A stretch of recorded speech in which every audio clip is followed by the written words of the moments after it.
मुझे अपने बचपन से लेके अभी तक कभी भी प्रिवेसी नहीं मिली। मतलब मेरे घर के अंदर प्रिवेसी नाम का शब्द ही नहीं बना है। हर पल हर समय किसी न किसी का नजर मेरे ऊपर हमेशा ही रहता है।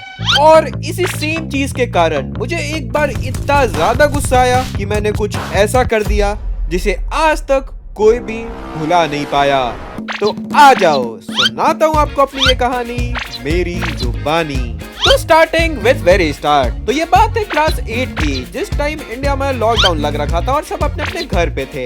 तो उस टाइम मेरा ऑनलाइन क्लासेस चला करते थे। अब देखो ऑनलाइन क्लासेस का ये रहता है कि आप चुपचाप अपने घर के एक कोने में बैठ जाओ, वहाँ उस रूम में कोई और होना नहीं चाहिए। आप अपना कैमरा खोल लो, माइक खोल लो और पढ़ना स्टार्ट कर दो। हाँ जाहिर सी बात है पढ़ता कोई नहीं था, लेकिन पर वो सब करना जरूरी होता था। अब देखो प्रिवेसी ना मिलना बस मेरी ही एक प्रॉब्लम नहीं है। आप इंडिया का कोई भी घर पकड़ लो, वहाँ आपको कोई ना कोई प्रिवेसी ना मिलने के कारण उदास हो रखा दिखेगा ही दिखेगा। तो उस टाइम लॉकडाउन के दौरान मेरे ऑनलाइन क्लासेस चला करते थे। आपको भी पता है कि मेरा स्कूल कितना ज्यादा बेकार है। तो उन्होंने रूल लगा रखा था कि हर बच्चा कैमरा और माइक ऑन करके ऑनलाइन क्लास में बैठेगा। तो मस्त उस टाइम सुबह के 10-11 बजे हुए थे। मैं अपने बेड के ऊपर बैठा हुआ था वीडियो और कैमरा ऑन करके। अब मुझे टीचर पढ़ाया जा रही है, समझ तो मुझे बिल्कुल कुछ नहीं आ रहा था, क्योंकि भाई लॉकडाउन में जो ऑनलाइन क्लास में टीचर पढ़ाते थे वो सर के ऊपर से बहुत चढ़ी जाता था। उस टाइम मैं अपने कमरे के अंदर अकेला था और माइक भी खुला हुआ था, तो मैं कुछ बोल नहीं रहा था, चुपचाप मैं बैठा हुआ था। और साइड बाय साइड मैंने पैरेलल स्क्रीन पे यूट्यूब की एक वीडियो लगा रखी थी।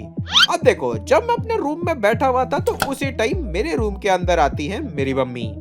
उस टाइम मेरे रूम के अंदर मेरी बैठने की कुछ ऐसी अरेंजमेंट रहती थी कि मुझे नहीं दिखता था कि कौन मेरे रूम के अंदर जा रहा है और कौन मेरे रूम से बाहर आ रहा है। उस टाइम मैं मस्त ऐसे यूट्यूब चला रहा था, वीडियो देख रहा था। मम्मी पीछे से रूम में घुस गई, वो देख रही थी मुझे वीडियोस देखते हुए। अब उन्हें लगा कि मेरी क्लास नहीं चल रही है, तो उन्होंने अपना वो रेगुलर वाला भाषण चालू कर दिया कि दिन भर यूट्यूब देखते रहते हो, कुछ काम कर लो, पढ़ लो, ये कर लो, वो कर लो। अब देखो प्रॉब्लम ये नहीं थी कि मम्मी मुझे सुना रही है, प्रॉब्लम ये थी कि मेरी माइक खुली हुई। सी अब पूरे क्लास के सामने जो मेरे इज्जत का भाजीपाला होता है, मम्मी ने सुनाना स्टार्ट किया। और उस टाइम मैं मम्मी को देख रहा हूँ, उस टाइम मेरे दिमाग में ये नहीं आया कि भाई पहले माइक को म्यूट कर ले, तेरा माइक ओपन है। पर नहीं, पता नहीं मैं किस दुनिया में खोया हुआ था। मम्मी ने सुनाना स्टार्ट किया और मैं ऐसे देख रहा हूँ उन्हें। मैं बोल रहा हूँ यार हो गया, क्या करूँ, देखने दो। अब मैं ऐसे कर रहा हूँ और इधर से मेरी पूरी आवाज आ रही है पूरी क्लास के सामने। लेकिन हालत तो देखो मेरी, मम्मी ने मुझे सुना के उस रूम से एग्जिट ले ली और मैं फिर से वीडियो देखने लगा। अब उस टाइम तक मुझे ये नहीं पता चला था कि भाई मैं अभी भी मीट पे ही हूँ। और थोड़े देर बाद सर मुझे बोलते हैं हर्ष, हर्ष बेटा, हर्ष बेटा। मैंने बोला कौन बुला रहा है? मैं तो रूम में देख रहा हूँ, कौन बुला रहा है यार, कोई तो है नहीं रूम में। फिर मैंने कहा था ओह शिट, मैंने मीट पे। और मैं मीट खोलता हूँ, देखता हूँ ओ मेरा माइक ऑन था। उस टाइम मुझे इतनी ज्यादा बेइज्जती फील हुई कि मैंने सीधे लीव कर दिया मीट। आई वाज लाइक मत दो अटेंडेंस, मुझे नहीं चाहिए अटेंडेंस, मैं जा रहा हूँ। और भाई मैं 4 दिन तक उसके बाद मीट ही नहीं ज्वाइन करता हूँ। मैं शर्म के मारे से लोट-पोट हो चुका था। मैं अपने दोस्तों को कॉल करके पूछ रहा हूँ भाई कुछ ज्यादा हो गया था क्या मीट के ऊपर? वो बोल रहे भाई तेरी जो आज मजाक बना है ना यार, भाई म्यूट कर लिया कर माइक जब तेरे रूम में कोई आ रहा है। मैं बोला यार मुझे खुद पता रहता तो क्यों नहीं करता, मैं इतना गधा तो नहीं हूँ। अब यार तुम्हें लग रहा होगा कि यार गलती तो तुम्हारी थी, तुम बैठ के YouTube चला रहे थे और किसी ने देख लिया, so it's all your fault only. पर सी ये कोई एक इंस्टेंस नहीं है जिसके कारण मेरे अंदर वो भावना आई है कि मुझे प्रिवेसी चाहिए ही चाहिए। एक बार की बात है, मैं मस्त अपने रूम में बैठा हुआ था और चला रहा था फोन। अब देखो यार फोन चलाओगे तो मीम्स आती है, वीडियोस आती है, रील्स आती है, वो देखकर आपको हंसी आती है। अब उस टाइम मैं ऐसे देख रहा था, हंस रहा था और अचानक से उस टाइम मेरे रूम के अंदर मेरी मम्मी की फिर से एंट्री होती है। वो देखती है मुझे और फिर पूछती है किस बात पे हंस रहे हो? अब मैं उन्हें क्या बोलूं, मैंने बोला वीडियो थी वो देख के हंस रहा हूँ। उन्होंने बोला ऐसी क्या हंसने वाली बात है, तुम जरूर किसी से बात कर रहे हो। अब देखो यार किसी से बात कर रहा हूँ, ओके नहीं कर रहा हूँ बात। फिर वो बोलती है नहीं तुम किसी लड़की से बात कर रहे हो। यार नहीं, मतलब यार मैंने हंस दिया, इसका क्या मतलब है कि मैं किसी लड़की से बात कर रहा हूँ? वो फिर बोलती है मिलाओ मुझसे भी मिलाओ। मैंने बोला यार क्या करोगे मिलके? और पहली बात मैं बात ही नहीं कर रहा हूँ, मतलब कैसे कुछ भी बोल सकती हो? और ये चीज मेरे साथ एक बार नहीं बार बार हो रहा है और रिपीट पे होते रहता है। अब देखो यार, ये जो प्रिवेसी वाली चीज है मेरे साथ अभी भी होती है। अभी तो मैं अपने घर पे नहीं रहता हूँ, मैं बाहर रहता हूँ। यहाँ पे मैं अपने फ्लैटमेट्स के साथ फ्लैट में रहता हूँ, मेरा रूम अलग है। अगर आप ये वीडियो यहाँ तक देख रहे हो तो प्लीज एक लाइक कर दो, क्योंकि आपके एक लाइक से मैं थोड़ा मोटिवेट हो जाऊंगा और अच्छे वीडियोस बनाऊंगा। Okay, back to the story. तो भाई मैं जब भी अपने रूम में बैठता हूँ और 2 मिनट के लिए गेट लगाता हूँ, हर दूसरे मिनट पे मेरे गेट पे ठक ठक ठक ठक ठक ठक ठक ठक ठक ठक। मतलब मेरे रूममेट्स मुझे 2 मिनट के लिए छोड़ते ही नहीं है। मतलब प्रिवेसी नाम का चीज है ही नहीं। मैं सांस लेता हूँ, कोई ना कोई आके गेट ठकठका देता है। और कहीं ना कहीं आप सबको भी प्रिवेसी के कारण बहुत ज्यादा दिक्कत होता होगा। Now you would be thinking कि यार छोटी छोटी बातें हैं प्रिवेसी की, मैनेज कर लो, अंडरस्टैंड कर लो। तो चलो मैं आपको एक बार की बात बताता हूँ। वंस मैं अपने घर से बाहर निकला हुआ था। मेरे घर के बगल में एक पार्क हुआ करता था, मैं वहां जाता था खेलने के लिए। शाम का वक्त था और उस टाइम अराउंड में कुछ ऐसा 16-17 साल का था। मैं पार्क में खेल रहा था और उस दौरान मेरे को एक कॉल आता है। अब देखो यार, कॉल आया, मैंने सोचा अटेंड कर लेता हूँ। मैं अपने दोस्तों से थोड़ा ऐसे साइड होता हूँ और कॉल अटेंड करता हूँ वहाँ पे एक बेंच पे बैठ। अब देखो यार, मैं कॉल पे बातें कर रहा होता हूँ। हाँ मतलब कॉल पे बातें ही करते हैं लोग, लेकिन तब भी। उसी टाइम मेरे बगल में आके एक अंकल बैठ जाते हैं। वो अराउंड 30-40 साल के होंगे, वो बैठ जाते हैं और मैं ऐसे बात कर रहा हूँ। अब मैं क्या देखता हूँ, थोड़ी देर बाद वो ऐसे कान लगा के सुन रहे मेरी बातें। नहीं यार, तुम अपना काम कर लो ना यार, मेरी बातें सुन के करोगे क्या? मैं थोड़ा साइड होता हूँ कि ओके शायद गलती से कान लग गया होगा, नहीं सुनने चाहते होंगे। और मैं थोड़ा से साइड होता हूँ, वो और मेरे साइड आते हैं। मतलब वो मेरे से चिपके ही जा रहे हैं। तो एक सेकंड के लिए मैंने म्यूट कर बोला, हाँ बोलो अंकल क्या हुआ? उन्होंने बोला कुछ नहीं, मैं तो ऐसे ही बैठा हूँ। अरे यार, आप बैठे हो तो आप उधर जाके बैठो ना, मेरे गोद में क्यों आ रहे हो? मतलब कॉल पे बात भी नहीं करने दे रहे थे ये। अब देखो मैंने फिर से कॉल अटेंड करना स्टार्ट किया। देखो मैं कॉल का कॉन्टेक्स्ट नहीं दे रहा हूँ, पर थोड़ा सा इंपॉर्टेंट कॉल था, आप समझ सकते हो। मैं वहाँ पे फिर से कॉल पे बात करने लगा, वो अंकल फिर से साइड आने लगे और मेरे को ऐसा फ्रस्ट्रेशन हो गया था कि चलो ठीक है, आप ही बैठो यहाँ पे, मैं जाता हूँ। मैं वहाँ से निकलता हूँ और वहाँ पे एक पेड़ था, तो मैं उस पेड़ के पास आता हूँ, फिर वहाँ पे बात करने लगता हूँ। अब क्या देखता हूँ, थोड़ी देर बाद उस अंकल को पता नहीं क्या खुजली हुई, वो फिर से मेरे पास आ गए, मेरी बातें सुन रहे। अब यार मैं क्या बोलूँ, मैं उनसे पूछता हूँ क्या हुआ अंकल जी, वहाँ भी आप आ रहे हैं, यहाँ भी आ रहे हैं? उन्होंने बोला अरे आप करो बात, आप करो बात, तो ऐसा कोई दिक्कत नहीं। मैंने बोला बोल लो यार, कुछ बोलना है तो बोल लो, मैं मना नहीं कर रहा हूँ, मैं बाद में बात कर लूंगा, आपको कुछ कहना है बोल दो। बोले नहीं ऐसा कुछ नहीं, मैं तो बस ऐसे ही घूम रहा हूँ। ठीक है यार। तो देखो यार, वो आदमी वहां से जा नहीं रहा था, तो मैंने फ्रस्ट्रेशन में कॉल काट दी और फिर मैं खेलने चला गया दोस्तों के साथ दोबारा। अब देखो मैं खेलने वाले लगता था, मैं बस देख रहा था कि अंकल वहां से चले जाए, उसके बाद मैं दोबारा कॉल कर लूंगा, नहीं तो ये चिपको अंकल फिर से आके चिपक जाएंगे और मेरी बातें सुनेंगे। अब देखो यार, वो जा ही नहीं रहे थे, वहीं बैठे थे, वो हमें देख रहे थे। तो मैंने सोचा okay let's do a thing, बाहर जाते हैं, रोड पे बात करते हैं, वापस आ जाएंगे। It was my plan. My plan was simple, बाहर जाना, कॉल पे बात करना और वापस आना। तो मैं बाहर जाता हूँ, कॉल लगाता हूँ, फिर से बातें स्टार्ट करता हूँ। और क्या मैं देखता हूँ, इस बार मैं बातें कर रहा हूँ, वो अंकल पार्क से निकलते हैं और फिर वो वहां से चले जाते हैं। आई वॉज लाइक ये अंकल चले गए, अब मैं मस्त पार्क के अंदर जाके दोबारा बातें कर सकता हूँ। तो मैं दोबारा पार्क के अंदर जाता हूँ, बैठता हूँ, फिर बातें करने लगता हूँ। और इस बार फाइनली मुझे कोई इंटरप्ट नहीं करता और मेरी बातें पूरी हो जाती। अब देखो मैं कॉल रखता हूँ और फिर मैं अपने एक दोस्त के साथ ऐसे जाता हूँ और मुझे घर निकलना था, तो मैं जाने लगा और फिर मैं वहां से जाने लगता हूँ। तो देखो जब मैं और मेरा दोस्त ऐसे वहां से वापस आ रहे थे, तो हमने देखा रोड पे एक लड़का और लड़की लड़ रहे थे। वो लड़ रहे थे, पता नहीं किस बात पे लड़ रहे थे। तो हमारे अंदर चुल मची कि चलो सुनते हैं क्यों लड़ रहे हैं। तो भाई ऐसे बीच रोड पे वो लड़ रहे थे, तो हम सुनने लगे कि यार क्या हुआ क्यों लड़ रहे हैं ये। अब देखो वो कर रहे थे ऐसा, हम सुन रहे थे। तो वहां से बगल में एक कोई तो अंकल जा रहे थे, वो जाके पूछते हाँ बच्चों लोग क्या हुआ, तुम लोग लड़ क्यों रहे हो? अब वो बोल रहे कि यार जाओ अपना काम करो, आप हमारी बात से क्या। उन्होंने बोला बता दो क्या ही हो जाएगा, बता दो, हमें थोड़ी ऐसी जानने का इंटरेस्ट हो गया यार, बता ही दो। देखो यार वो दो ऐसे लड़ रहे थे उस टाइम, ये अंकल बीच में घुस गए कि भाई बता दो। वो लड़का बोल रहा है यार जाओ यार काम कर लो, क्यों दो लोगों की बातों में बीच में घुसने की कोशिश कर रहे हो।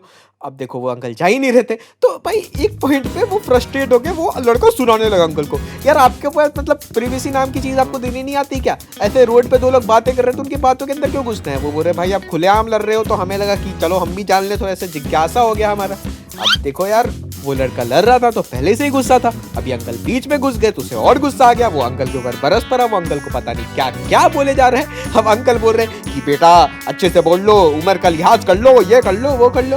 अरे यार मतलब वो बोल रहा है यार आप प्रिवेसी नहीं दे रहे हो, मतलब दो लोग आपस में बात भी नहीं कर सकते क्या इस देश के अंदर। अब ये सब चल रहा है, हम दूर से देख रहे हैं और वो वहाँ पे और भीड़ लगने लगी। जब ये भीड़ लगने लगी वो बोलता है यार आप लोग सबके पास कुछ काम नहीं है क्या, आप हम ही देखे जा रहे हो। और उस टाइम मेरे दिमाग में हिट करता है ओ शिट, अभी कुछ देर पहले मैं भी प्रिवेसी की तलाश में इधर उधर भाग रहा था। अब मैं यहाँ पे दो लोग आपस में बात कर रहा हूँ, उनकी बातें उनकी लड़ाई सुनने के लिए फिर आ गया। यार मतलब मैं दूसरों से जो चीज एक्सपेक्ट कर रहा था वो सेम चीज तो मेरे साथ भी हो रही है। मतलब अभी 2 पल पहले मुझे चाहिए थी प्रिवेसी, अब मैं भी जानने की कोशिश कर रहा हूँ कि हाँ भाई क्या बात कर रहे हो। मतलब हर आदमी के अंदर छोटा सा चोर होता ही है, आपको थोड़ा इंटरेस्ट आ ही जाता है कि भाई दूसरे की जिंदगी में चल क्या रहा है। उस टाइम मेरे अंदर इतना ज्यादा मोटिवेशन आ गया कि भाई अब तो मैं किसी की प्रिवेसी को ब्रीच ही नहीं करूंगा। कोई बात कर रहा है तो करो, मैं उससे दूरी मेंटेन करूंगा एंड मैं ये चीज पूरे दुनिया में फैलाऊंगा। तो सी मैं और दोस्त फिर वहां से अपना चलना स्टार्ट करते हैं। हम लोग चल रहे थे रास्ते में मेरे दोस्त को आता है कॉल। अब वो कॉल आया था उसकी एक दोस्त की तरफ से, फीमेल फ्रेंड। कॉल आते हुए मेरा दोस्त से चलने लगा, ये कॉल आ गया। अब वो बातें करने लगा, मैं अकेला पड़ गया। अब ये बातें कर रहा था, ये अजीब हरकतें करने लगा। देखो यार ये हरकतें कर रहा था तो मेरे अंदर भी चुलाई कि भाई मैं सुनो यार वो क्या बोल रहा है। अब लेकिन फिर मेरे अंदर वो भी आ रहा था कि ओह शिट, अभी मैंने डिसाइड किया था कि प्रिवेसी ब्रीच नहीं करना है, मतलब नहीं करना है। लेकिन तब भी थोड़ा सा ऐसा लग रहा था यार हल्का सा सुन लो, थोड़ा सा कॉन्टेक्स्ट मिल जाए। मतलब यार ओके, एक बार तो गलती चलती है। तो मैं ऐसे दोस्त की बात सुनने लगा कि ओके क्या बोल रहा है, ओ ये ऐसी हरकतें क्यों कर रहा है। ओके मैं ये इसकी बातें सुनने लगा, उसने नोटिस कर लिया। वो बोलता है अबे काम कर ले, तू मेरी बातें क्या सुन रहा है। मैंने बोला यार ऐसा करेगा तू, हल्का सा सुना दे। हल्का सा क्या सुना दो यार, मेरी यार पर्सनल चीज है यार, थोड़ी तो प्राइवेसी मेंटेन कर। अब मैं बोल रहा हूँ उसे यार ओके यार गलती हो गई। उसने बोला गुड बेटर, नेक्स्ट टाइम से याद रखना। अब देखो यार वही चीज होती है, चोर मरता ही नहीं है, आप कितनी भी कोशिश कर लो। तो you should take one thing at a time, मतलब one step at a time, और कोशिश करो कि ये चीज चला जाए। अब देखो उस टाइम तक मेरे अंदर इतनी ज्यादा मोटिवेशन आ गई थी कि मैं ऐसा लग रहा था कि यार इस पूरी दुनिया की प्राइवेसी की इशू मैं ही सॉल्व कर सकता हूँ। और इसी पूरे मोटिवेशन के साथ मैं पहुंच जाता हूँ अपने मोहल्ले में। तो देखो यार मोहल्ले में मेरे कुछ ऐसे छोटे मोटे जान पहचान के बच्चे लोग वहाँ पे खेल रहे थे। अब देखो मैं उनके पास जाता हूँ, मैं उन्हें ज्ञान दे रहा हूँ कि देखो यार तुम बड़े हो गए ना, तो यार थोड़ी सी ऐसे प्राइवेसी रखना, तुम किसी के ऐसे बातें मत सुनो। उन्होंने बोला हाँ भैया आप जो बोल रहे हो वही करेंगे। अब तो यार वो चापलूसी करेंगे यार, छोटे बच्चे थे वो। अब देखो उस टाइम पता नहीं मेरे अंदर क्या हुआ, मैं वहाँ पे थोड़ा सा आगे जा रहा था, मुझे एक आंटी दिखी। अब देखो यार वो आंटी थोड़ी उस टाइप की आंटी थी, उन्हें हर दूसरे आदमी के कुछ ना कुछ काम से मतलब रहता था। अगर आप अपना पर्सनल भी कुछ कर रहे हो तो दे वुड लाइक कि नहीं मुझे भी बताओ, मुझे भी जानना है, और नहीं बताओगे तो वहीं आके वो बैठ जाएगी, हिलेंगे ही नहीं। तो सी उससे 1-2 दिन पहले मेरे साथ कुछ ऐसा हुआ है कि मैं अपने मम्मी से कुछ बातें कर रहा था, आंटी वहाँ पे आ गई और आंटी मुझे ज्ञान देने लगी कि बेटा हाँ ऐसे नहीं करते। अब यार वो एक तो मेरी बातें सुन रही है, ऊपर से ये सब कर रही है, तो मुझे पहले से उनको ऐसा लग रहा था कि भाई आंटी को मैं एक दिन अच्छे से समझाऊंगा। अब उस दिन मेरे अंदर मोटिवेशन था, मैं आंटी को बुलाता कि आंटी आओ यहाँ पे। मैंने बोला आंटी आपको पता है अभी मैं रोड पे था, मैंने वहाँ पे देखा कुछ लोग लड़ रहे थे। उन्होंने बोला हाँ लड़ रहे थे। मैंने बोला हाँ लड़ रहे थे। अब देखो यार वो लड़ तो रहे थे, वहाँ पे एक अंकल आ जाते, वो उनकी ऐसे बातें सुनने लगते। वो पहले से गुस्सा था, वो अंकल के ऊपर बरस गया सबके सामने। वो बोली कि ओ ची ऐसे कैसे बुरे आदमी के ऊपर कोई ऐसे बरस सकता है। मैंने बोला हाँ गलती अंकल की थी। बोला गलती क्या बोल रहा है तू, गलती उस बच्चे की थी ना। मैंने बोला नहीं गलती उस अंकल की थी, जब दो लोग बातें कर रहे होते हुए तो प्लीज अपना नाक उसमें मत घुसाया करो। तो आंटी बोलती है क्या बोल रहा है तू, मतलब सोया वोया नहीं है क्या। अब देखो यार आंटी को मैं ऐसे समझाने की कोशिश कर रहा था कि आंटी रेफरेंस लो और खुद के अंदर वो इम्प्लीमेंट करो कि दो लोग बातें कर रहे हैं तो उनकी बातें आपको सुन के क्या ही कर लेना है। लेकिन आंटी समझी नहीं। फिर मैंने आंटी को अच्छे से समझाया कि आंटी देखो पहले मैं मम्मी से बात कर रहा था, अब आ गई ऐसा किया। वो बोलती है ओ सुनो बेटा मुझे कोई मतलब नहीं है तुमसे, और ठीक है, और थोड़ा ऐसे जबान संभाल के बात क्या करो, बड़े लोग से ऐसे बात करते हैं, तो तुम्हारी मम्मी को कंप्लेन करूंगी। मैंने बोला यार ठीक है यार कर लो। मतलब यार उस टाइम तक मेरे अंदर इतना ज्यादा मोटिवेशन था, मैंने बोल दिया जाओ कर लो कपड़े, मुझे फर्क नहीं पड़ता। अब देखो उसके बाद मैं आता हूँ घर। तो सी घर में पहुंच चुका था एंड घर पहुंचने के बाद मैं ऐसे चिल होके एकदम फोन चलाने लगा। मेरे को था कि आज तो मैंने पूरी दुनिया को बदलने का इनिशिएटिव ले ही लिया है, अब सबको मैं सुधार के ही रहूंगा। लेकिन मुझे ये नहीं पता था कि मैंने जो नीचे ही वो इतना भरा आंटी को सुनाया जो है ना, उसकी बदला वो लेके रहेगी। अब देखो मैं मस्त अपने रूम में था, तो आंटी आती है मेरे घर। आंटी घर पे आती है, मम्मी को मेरी पूरी बात बताती है। मम्मी उदास हो गई, ये क्या कर रहा है, ये ऐसे लोगों को क्या बोल रहा है। आंटी बोलती है कि आप समझा लो यार, ऐसा अच्छा लगता है। मम्मी बोल रही है हाँ सॉरी अब से नहीं होगा। और फिर आंटी चली जाती है। फिर मम्मी मेरे पास आती है, वो बोलती है ये तूने क्या किया अभी। मैंने बोला मैंने क्या किया। उन्होंने बोला कि अभी आंटी को तुमने क्या सुनाया।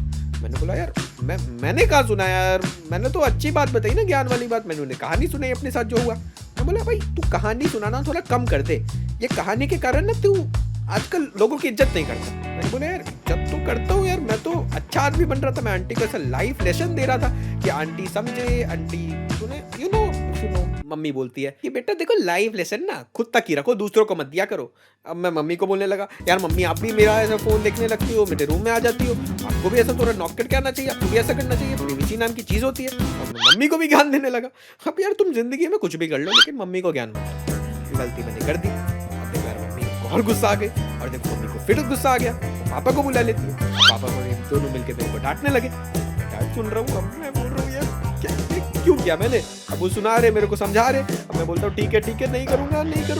अब वो बोल रहे, और एक पॉइंट पे मुझे गुस्सा आ गया कि यार ठीक है मैं मान रहा हूँ लेकिन तब भी आप नहीं मान रहे। आई वाज लाइक मैं घर छोड़ के चला जाऊंगा। मैंने उनको बोला, उन्होंने बोला चला जा गेट उधर जा। अब मैंने बोला यार मुझे लगा था थोड़ा मनाएंगे, यहाँ भी जाने को बोल रही है, ऐसे थोड़ी होता है। अब देखो फिर मैंने ऐसे सॉरी बोल दिया और फिर मामला से सुन। लेकिन उसके बाद भी उन्होंने मुझे बहुत सुनाया, और यार इस चीज का टॉन्ट मुझे आज तक मिलता। अब देखो तुम लोग के लिए एक छोटा सा ज्ञान कि अभी भी तुम ऐसा लगे कि okay I am the upper person, I can give motivation to others, तो प्लीज अपने इस मोटिवेशन में थोड़ा सा शुगर मिलाओ, प्यारे तरीके से समझाओ, क्योंकि अगला आदमी समझेगा नहीं। और एज फैक्टर का भी थोड़ा ऐसे कर लिया करो रिस्पेक्ट। और भाई देखो बात रही घर वालों की, नहीं देते प्रिवेसी, ठीक है यार नहीं समझ पा रहे, समझाने की कोशिश करो, तब भी नहीं समझे तो छोड़ दो यार, क्या ही कर सकते हैं हम। नहीं तो तुम्हारी कंडीशन भी मेरी जैसी हो जाएगी।